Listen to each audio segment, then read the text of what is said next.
নমস্কার, আমি clinical dietician Surangana Rana. Kidney পেশেন্টদের ক্ষেত্রে আমরা সিডস জাতীয়, দানা জাতীয় জিনিসগুলো বন্ধ করে দিই। বারণ করি, রেস্ট্রিক্টেড থাকে এই জিনিসগুলো। তো সিডস থেকে আমরা কিন্তু প্রচুর পরিমাণে মিনারেলস পাচ্ছি, ভাইটামিনস পাচ্ছি। সেখান থেকে আমরা বিভিন্ন ধরনের ওমেগা-3 ফ্যাটি অ্যাসিড, ওমেগা-6 ফ্যাটি অ্যাসিড এই ধরনের সোর্সগুলো কিন্তু পাচ্ছি। কিন্তু যারা কিডনি পেশেন্ট, তাদের ইউরিক অ্যাসিড কিন্তু হাই। তাদের ক্ষেত্রে আমরা এই দানা জাতীয় শস্যগুলোকে রেস্ট্রিক্টেড করে থাকি।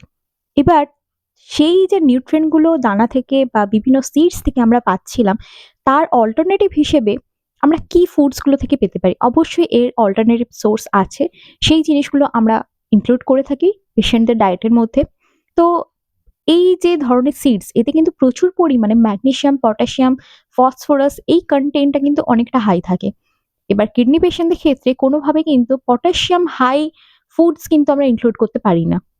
সেক্ষেত্রে লো পটাশিয়াম ডায়েটটা কিন্তু ভীষণভাবে মেনটেন করতে হয় কিডনি পেশেন্টদের ক্ষেত্রে স্পেশালি। এবার কিডনি পেশেন্টদের ক্ষেত্রে আমি যদি এর অল্টারনেটিভ হিসেবে ধরতে যাই, তাহলে আমি ফ্রুটস ইনক্লুড করতে পারি। লো পটাশিয়াম কন্টেন্ট ফ্রুট, সেটা হতে পারে আপেল, হতে পারে পাকা পেঁপে, হতে পারে এই ধরনের কিছু ফ্রুটস আমি ডেফিনেটলি লো পটাশিয়াম কন্টেন্ট রাখতে পারি।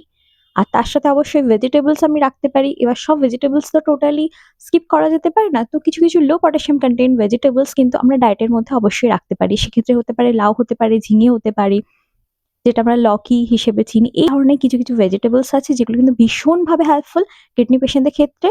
লো পটাশিয়াম কনটেন্ট আর অবশ্যই এই জিনিসগুলো যদি ডেইলি লাইফের মধ্যে, ডেইলি ফুডের মধ্যে আমরা মেইনটেইন করতে পারি, তো অবশ্যই পটাশিয়াম অ্যান্ড ফসফরাস এগুলো কিন্তু অনেকটা পরিমাণে মেইনটেইন থাকবে, যাতে হাই ইউরিক অ্যাসিড আছে, যাদের কিডনি পেশেন্ট কিডনি ডিজিজ নিয়ে ভুক্তভোগী।